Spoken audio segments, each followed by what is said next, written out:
Dear Mrs. Skeel, it is with grave concern that I type this communique to your office, for I have been an avid peruser of your esteemed publication, The Outlier Limits. As a showcase of the talented young minds pushing the boundaries of so-called scientific fiction and fantabulous literature, there is no finer example than your magazine. Many times I have found myself enamored by the astonishing narratives which, I have always believed, expand the mind and open the heart to new and diverse perspectives. But I must object to the latest, namely issue 462, which came out at the beginning of Dampvember. While many of the stories contained therein retain the brilliant spark of genius I have come to expect from the Outlier Limit, one in particular drew my ire and the ill attention of our fan club. Presented on page 37, the passages marked An Ecology of Monsters by one Aaron Bragan could not have been a more offensive exploration of the concept. We are all here ardent players of the Drylands and Dolphins Imaginarium tome by Garfish Gygax, and so the idea of monsters in this context is familiar to us, but the notion that these abominable creatures are mere natural animals existing in a coherent and stable ecological niche, referencing the fabulous locales presented in the D&D setting World of Dryhawk, is a misstep. Indeed, what makes a monster? Is a shark a monster? A leviathan? Is man himself a monster? Preposterous. Herein I shall outline in a mere 17 points the ways in which your publication really dropped the buoy in allowing such a ridiculous story masquerading as a rational deep delve to be distributed in the first place, and it is my hope that a retraction can be included in a future issue. First,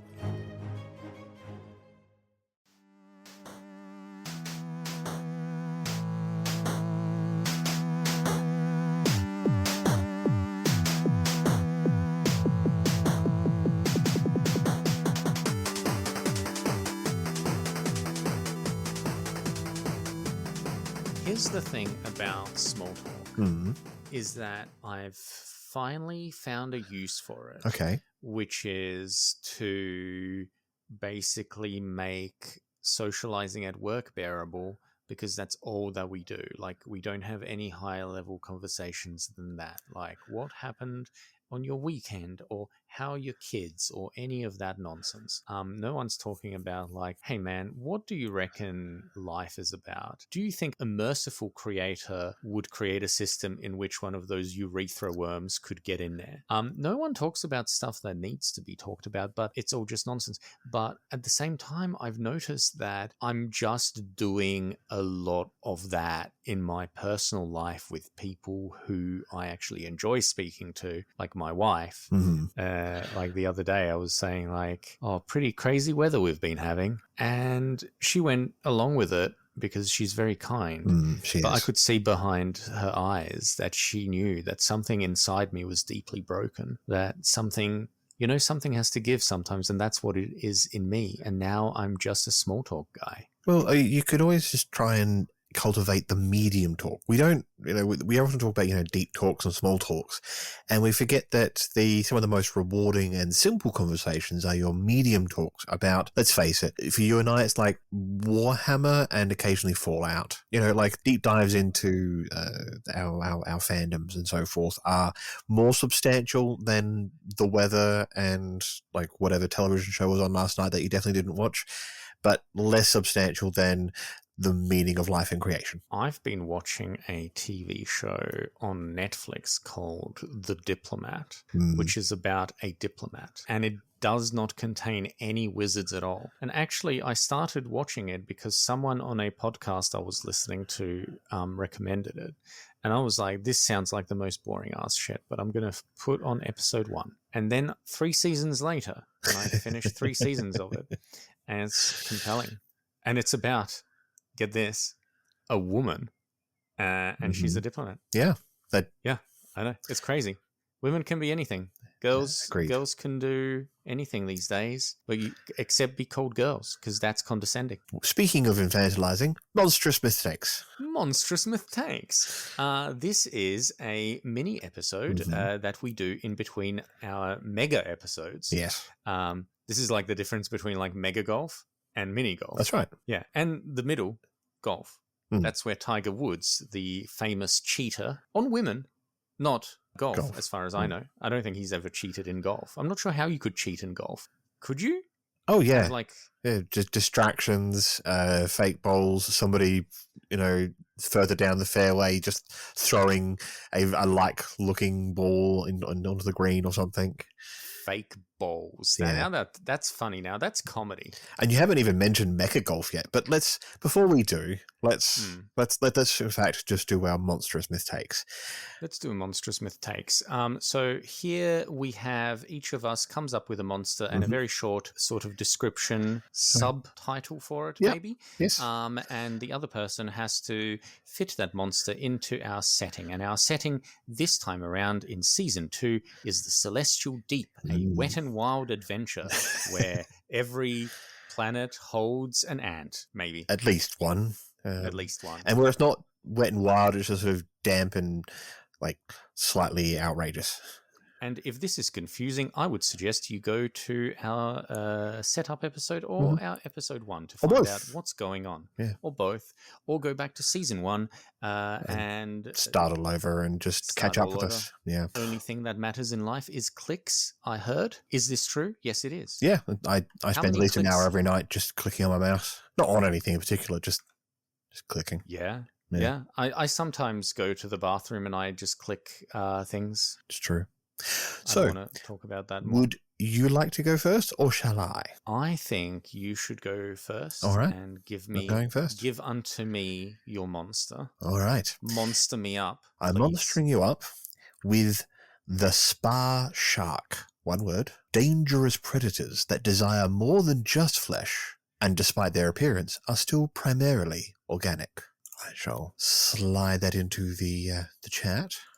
Interesting. The Sparshark. The Sparshark. Dangerous predators that desire more than just flesh, and despite their appearance, are still primarily organic. The Sparshark. I have an image in my head already. Because, well, just that last bit, despite their appearance, are still primarily organic, makes me think that they don't look primarily organic. So initially, the first thing that came into my mind was a picture of essentially like a metallic, robotic-looking kind of shark that you would see on a Magic the Gathering card from the 1990s. It would definitely be an artifact creature. It would look very rusty and stuff like that. Yes. I want to go a slightly different way because I think that these things actually didn't start off looking the way that they look now. Okay. So let me have a quick. Let me take you through this. So, some evolutionary biology. Some evolutionary biology. So I think a Sparshark is actually a creature which, on some level, adapts to its environment a lot faster than other creatures.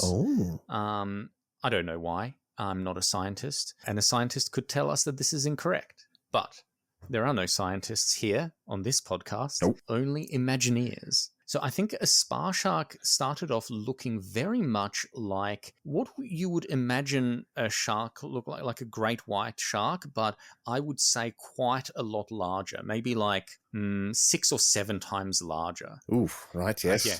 You know, quite a chunky boy, if you will. The Sparshark was initially named a Sparshark because when early explorers from our planets would sort of go out into the deep in their very primitive submersibles, I guess, it would want to fight them. And this was a big problem because those early vehicles were not extremely sturdy. They were barely built to sort of withstand the pressures of the deep. This was a big issue. Very soon, however, with human ingenuity, things got better. So the defense systems on these ships got better. I would say maybe they invented some kind of pulse or electric current that would dissuade it or something like that. Yeah. Unfortunately for people, These things evolved along slightly different lines. So within a few generations, these Sparsharks started looking a little more like the ships that they were attacking. Why? Because in those early days, at least, it was very difficult to tell what was coming at you. And if it was another ship, another vessel, it was less likely that you would immediately attack it.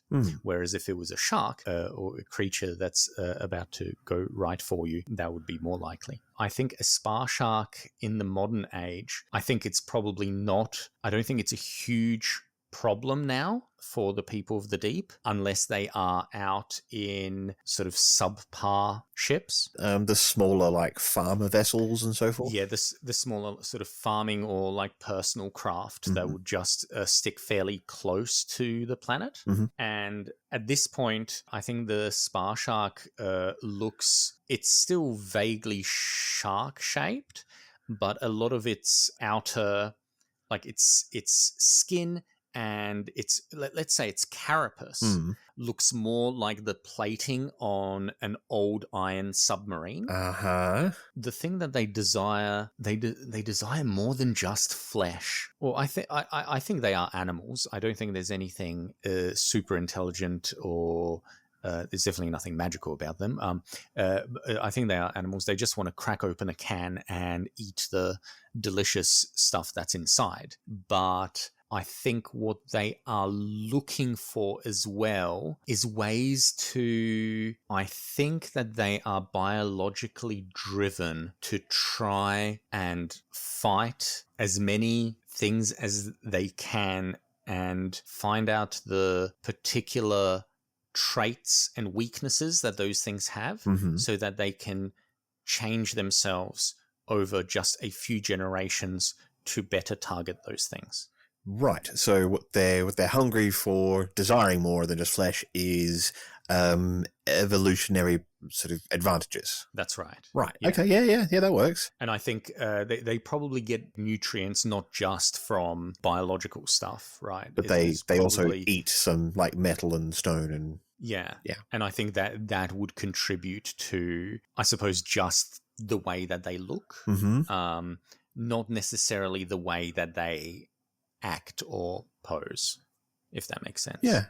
I imagine that as sort of ships improved and things like that, superficially at least, a lot of those Sparsharks tried changing with them, but as technology got, super high, they were not able to ingest the materials that the ships were made out of. They were not able to even pierce the hulls of those things, and therefore probably a lot of them remain looking like those old style submarines. And I mean, their evolution is incredibly swift by evolutionary standards, but still relatively slow by sort of modern technological pace anyway. So that's right. Yeah. And I would posit also that like Sparsharks in different areas would look different as well. Their coloring would probably be quite dull and not too colorful. They don't want to attract attention. Yeah. They do want to be stealthy, and they do want to sort of look like, hey, buddy, I'm part of the team. Beep, beep, Ping. Ping. Yeah.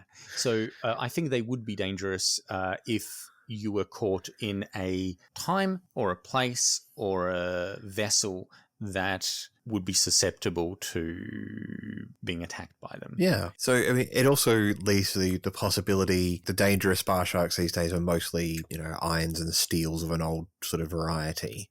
But you could theoretically have Sparsharks made from some of the stranger materials from the outlier stations, or even Sparsharks that munch on some of the larger leviathans, even if that, they're just taking chunks off them. They might have like leviathan bone carapace or something like that. So something like that. And I also imagine that like I don't think what happens is that they like eat a submarine with people in it and then they look like a submarine. No, right? it's their children. I would imagine that it would be their children or their children's children, and it wouldn't be that like they literally their carapace is like that metal plating, right? Mm-hmm. Maybe it has some of that material in it, Mm-hmm. just as like, we just eat microplastics, so we're made out of microplastics. So it would be like that, but they would still be flesh creatures. Yeah. All right. Yeah. Okay. I really, really like that. It now sort of turns into a handful of different monsters of the deep, and whilst they're intimidating, they're still relatively, I suppose, a low-level threat to a proper vessel. Still, like I could see, for example, if you went into like an asteroid that's fully flooded and it's not sealed against the deep, and you have to go explore it, there could be Sparsharks in there. Like that could, that would be a thing that is a problem to you if you want to get out of your ship, for example. Yeah, and go through those tunnels. If they're 5 to 6 times the size of a great white, they could absolutely swallow a man whole. So, yeah, cool. Okay, cool. Oh, brilliant. We did it. All right. It's only 17 minutes. I love it. That. All right, This Chris. one will be very easy to edit. I hope so. Now, what have you got for I and I? Okay, look, as per usual, I have made 3 tables for you. Do you have a D6? Because I'm going to need you to roll it twice. So just to explain to everyone, I've got 3 tables. Each of the tables has 6 creatures on it. They are in the following categories: Devils of the Deep, Devils of the Dirt, and Devils of Despair. Our first roll is a 1. A 1. So you are in Devils of the Deep. Devils of the Deep. Okay. Yes. Well, this is you've rolled. That was your D3 roll. And you have rolled a 1, which means it's a 1. And for my second roll is a 3. It's a 3. Oh, great, Aaron. Could you please tell me about the Preposterous Clown Snail? The Preposterous Clown Snail. Yes, and its little write-up is, there's nothing funny about it. Okay, and yet I'm laughing. I hope this helps. I wrote it in the chat for you. You have? Preposterous Clown Snail. Nothing funny about it. What I'm thinking is that, first and foremost, that it is a brightly coloured and patterned creature, and hence its name, but it must do some things, have some sort of behaviour that is both highly unusual and best highly irritating to people, and at worst highly dangerous. It's a groper. No, that's a totally different type of fish. A Grouper. My first thought, and it definitely came from your Sparshark thought, was that it's a snail that crawls over vessels and consumes the iron on their ships. But we just made a creature that it's can't do that. No. That's cheating, and I would veto that. That's my UN veto. Yep, totally. Danny DeVito? Could be. All right. Well, don't use your Danny DeVito on this, because I'm not going to do this. I'm going to come up with Danny DeVito. Danny DeVito, if you are somehow listening to this podcast, which would be awesome, which would be incredible, please endorse it on any of the shows you're on. It's Always Sunny in Philadelphia. Oh my god, yes, that would be so good. I'll just say hi. That'd be grand. Big fans. There are a variety of subspecies of Preposterous Clown Snail. Some of them are bright yellow with red dots. There are some that are a slightly vomitous lilac with golden stripes or something like that. The various sort of patterns that you see on clowns, some with stars, that sort of jazz. So when you're on a vessel and you're traveling, human waste is stored in various septic tanks and so forth. It is then most likely actually sort of decanted for use in sort of fertilization and various sort of agricultural uses. However, that still means it's got an external hatch. A poop hatch. Yes. Now, of course, on the particularly long journeys, so like explorers or military ones and so forth, there may not be the opportunity, even from some traders, the opportunity to drain those tanks at appropriate locations, and you simply got to sort of dump it into the ocean. And that's where these Preposterous Clown Snails are at their most dangerous, as they are attracted to this matter. It's what they feed upon, and they have a terrible habit of, when these hatches are opened to deposit the waste, that energizes them dramatically. They go from otherwise quite slow-moving, shelled, mucousy snail things into almost like they get very excited, lots of energy, and they move towards it, and they get into these tanks. And once they're on the inside, they gum up the works terribly. And once you've got, and they start breeding like mad, and you start getting whole colonies of Preposterous Clown Snails in your septic tanks, which start to overfill, they start to hit the valves, and they can cause these tanks to leak, potentially at the worst, overfill and explode. We don't want that. No. They are just a common pest and maintenance issue, even when you're doing the sort of careful decantation. There's always a little bit of excess around the sort of nozzle extras, and people are always having to sort of fight off these Preposterous Clown Snails. Now, they are not particularly dangerous to humans. They are mildly poisonous, just their various mucal membranes. It's how they defend themselves against most predators. If you eat them, you become terrifically sick, if not die. So they are a consistent danger when you're at a dock and you're trying to do these things. You've got to have somebody whose virtually sole job is to bat away Preposterous Clown Snails that are rocketing in out of the ocean to try and get into these tanks. That is the Preposterous Clown Snail. That's all I got.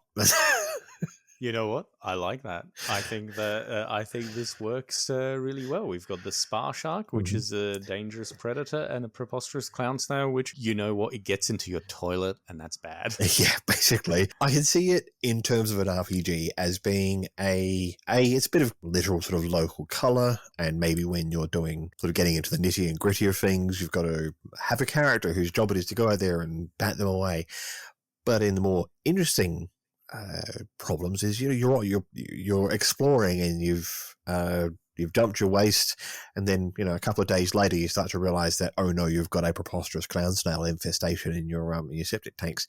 What do? You're months away from civilization, and at a dry dock. Like, how are you going to deal with the situation and make that absolutely something interesting? Yeah, I like that a lot. Oh my God, we've done it. We've done it. But okay, let's segue into actually a conversation about, because this just made me think about it. Okay, I don't know how you feel about this, but there was a trend, I think, in the 90s and 2000s. Yes. It probably still exists now, which is to explore in RPGs the idea of the dungeon ecology, right? Yes. So it stems, I think, from an interesting question of, what are these monsters doing here, and what makes a monster, right? So talking about these animals here, the Sparshark and the Preposterous Clown Snail, are they monsters? In our own world, what is a monster? Is a dog a monster? Is a raccoon a monster? Sort of, sometimes. Yes. So I think it stemmed from that question of, like, if these things are in the dungeon, then their life cycles must be somehow related to these subterranean areas. And then to kind of extrapolate on why those things are there and how they all work together and how they all interact with each other. What do you think about that? Like, what do you think about the concept of exploring that kind of thing, like asking those kind of questions, which are quite metatextual, I think. Metatextual, yes, but I also think that it adds a level of immersion that I've always found interesting. There's a fun line in a couple of Terry Pratchett novels about how that various dungeons and ruins will have glowing moss, because sometimes an adventurer will come by and they don't have a torch and they need to be able to see what's going on. That's, like, especially metatextual. It allows an opportunity for interesting interactions between environment and the animals in that environment. And when you don't have to do a full ecological web. All you do as a GM is make a couple of links here and there. So the glowing mushroom bitey monsters that leap at you, they feed on the glowing, dripping crystal-like spore things that come out of the ceiling. And the darkness dragon finds them irritating because its light just causes it mild pain. And so it hunts them and they flee when it comes. Brilliant, cool. We've got 3 links. And now, it gives the players a bit more immersion, but it tells the players something. Oh, the shadow dragon hunts these glowing bitey dog monsters because it doesn't like light. Oh, that's information that we've learned that might help us face the shadow dragon. Exactly, yeah. Maybe we can use the glowing moss that the biting dog monsters feed on as a source of light to fight the shadow dragon. As a GM, you don't have to work all that out as bits and pieces. You've just done a very simple ecological link, and the players might just go cool, neat, and move on and throw a torch at or a light spell, or they might not. It just allows them to be playing a full story in a world rather than entirely within your narrative. And I walk into a 20-foot by 20-foot room. There are 4 orcs. I cast Fireball, which, don't be wrong, is fun, but What are the orcs doing there? We need to know. Why are they hanging out? Are they playing cards? It's those same questions, really, that you're answering, because otherwise there's no sense of place, right? Yes. Like, essentially, you're just you're in a square and roll some dice to kill something. Yes. But you're not even killing something, right? You're just killing an idea, and that's wrong. And not even just that, they are just, at that point, they're just numbers. Yes. And symbols. They're that are just supposed to go ting ting. I really dislike that, like, random monster tables. I have never used them in my life. And I never will. I'm there to tell a story about a story, but when you're traveling or in a space and so forth, I want to tell the story of the space, and I give it just a little bit of thought. I see. This is because I look at it a bit differently. I quite enjoy the random rolling of monsters in settings which purport to be old school themed, because I think there's this idea in a lot of old school RPGs that you're not really in a fantasy setting, you're in a horror setting, and the dungeon is not really a place that is under the ground. It is a sort of hell that is generating punishments for you. And that's something I really enjoy. Like, I really like that kind of Dark Souls feel of everything is terrible, and the reason why you're getting a random monster here is because you have no control over anything, and neither does the GM. The only thing the GM can control is how to kill you with this thing. Like, that's that very player versus GM thing that I enjoy sometimes. Not all the time, because I think all the time is too much. It tells a particular type of story that I think can be very tense and interesting, but you can only really tell that story once or twice. Because you're kind of limited. It's the same story after all. And in the end, in my personal opinion, is it so often ends with anticlimaxes. You've rolled your dice here, and you've fought a couple of oozes. You fought a dice over there, and you've fought a random group of goblins with a shaman, and then you rolled a couple of dice here, and something outside of your ability to handle has rocked up, and now you're mid-adventure. You're like 2 hours into a sort of 3-4 hour game, and you've just been wiped out by a random owlbear that you just were not prepared for. And that's the kind of like weird paranoid terror that I like, because what I would then do is roll up another character and try to justify why they've just appeared in that part of the dungeon, and continue with the game, like, because that's the style of game that I think that lends itself to. I do prefer things with a story, but I'm very partial to rolling things. This is why for every one of these Monstrous Mythtakes, I do have you roll on a table, because it gives me a great amount of joy to have you roll on things. I think it's fun, but the stakes with these are just there's going to be a whole bunch of things that we don't hear about that'll be in another season or in the PDF or something. Whereas in a role-playing game, players have put in at minimum a couple of hours of effort into their character, and for a lot of players that I know, dozens of hours. They've even if they haven't written anything down, they've got a voice, they've got a backstory. I know people who do write full on like mini fics. I've got a number of really talented players that draw their characters, Aaron, I'm sorry to interrupt you, but you have to see this in context, right? Because a player who is going to write a 2-page backstory, right? You would not put that player in that game without having that conversation. This is the whole like session 0 thing as well, right? Of this game is going to be this kind of game. You are going to die. You'll probably go through 5 or 6 characters during this game. Are you interested in that? And if the answer is no, then that player shouldn't be in that game in the first place. For me, the answer would be yes sometimes, right? But like, you know, I like my characters that I've played who have had backstory and who have developed over time, and it would have been frustrating. Like, I agree, it would have been frustrating to see that character die pointlessly just because you put a dragon in a room when I've just been fighting pigs, for example, right? But if then again, you know, I'm this kind of character is like he's more of a an impression of a character, right? This is Garabar the barbarian. He's come from the wildlands. This is his background. He's going into the dungeon for there are many artifacts in that dungeon that can help his people. So he's going to a 3-sentence character. Yeah. And my intimation is at that point you're not playing a pen and paper role playing game. You're playing an evolved board game. Interesting. Ooh, this is an interesting argument. And I love evolved board games. I really, really do. But at that point, you can bring out, you know, classic Hero Quest, and I am playing the elf, and I am going into a room, and monsters are appearing. You would play the elf, wouldn't you? No, I'd be the dwarf.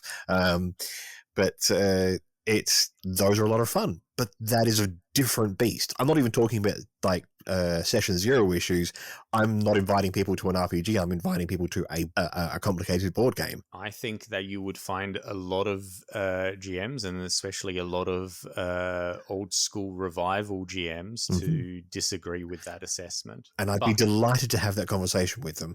And I never want to poo-poo anybody having fun. No, look, I thought that was an interesting conversation that I just wanted to have. Yeah, I know that we do have sort of differing perspectives on this, and we both like slightly different things at slightly different times. But I think, it is interesting for me to have a look at the place that these creatures have. For in Haliacon in season 1, you know, it was more explicit that the things that we were describing were monsters. They were monstrous. They were weird things that you would go out and fight. In here, we have more of a sci-fi setting. There is no magic in it. There may be things that are magic adjacent, like the fast evolution of this shark. But at the end of the day, it's different. We're not like what is a monster, you know? We were able to do in Haliacon the idea that I'm writing about it right now, so why is the name not in my head? The Delvers went into the world's grave layer is what I was thinking of. That the deep vaults. The deep vaults. That they had a potential sort of bordering on near sapience, and that they were luring people into them, and there were things in there. And some of that sort of ecology, inverted commas, there was more about luring Delvers into it for its own purposes, which does play a little bit into what you're talking about, is that you can have these strange and random bits and pieces, but it works within the context because the deep vault has its own intention to some degree, and that is something that's going to lack in our Celestial Deep. Yeah. So really, we should rename this Animal Mythtakes. Yes. Animal Mythtakes. It doesn't roll off the tongue. It really doesn't. It's going to be Monstrous Mythtakes, and I think we've actually finished this Monstrous we Mythtakes. Have. What do you think? I think we have. I think we've made a couple of really neat monsters, and we've had a lovely, interesting discussion. I really enjoyed it, Aaron. Well, in this case, I will say thank you to our listeners. Please listen to all of our podcasts. Season 1 is really good, and it is complete at this point, and you should listen to it because it's, I think, fantastic. Certainly fantastical. It's fantastical. It is about a great and ancient partitioned city called Haliacon, and it is a D&D adjacent project, a setting that you can actually use for free. with the material that we have provided you in the podcast, as well as the supplementary materials that Aaron works very, very hard on. Thank you, Aaron. Please do check out the description for any links to the PDFs and, of course, to our Patreon if you would care to support us, because we do this for its own creative reward, but it'd be lovely. Aaron said doo-doo. Aaron said doo-doo. I also said I don't want to poo-poo on anybody's thing, so it's been a very... Poo-poo doo-doo. It's true. Bye.